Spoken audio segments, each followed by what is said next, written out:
aquí es un unboxing de mi nueva capturadora. Creo que, perdón, está al revés. Como ven, es de estéreo. Apenas la voy a abrir.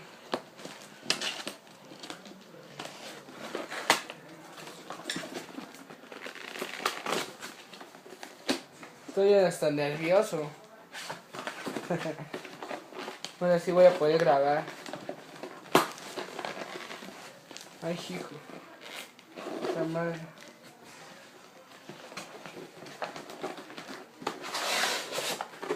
No, ya salió.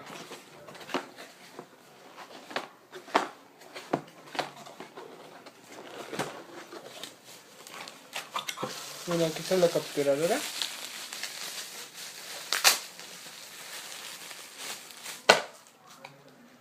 Y aquí está. Tiene estas cositas.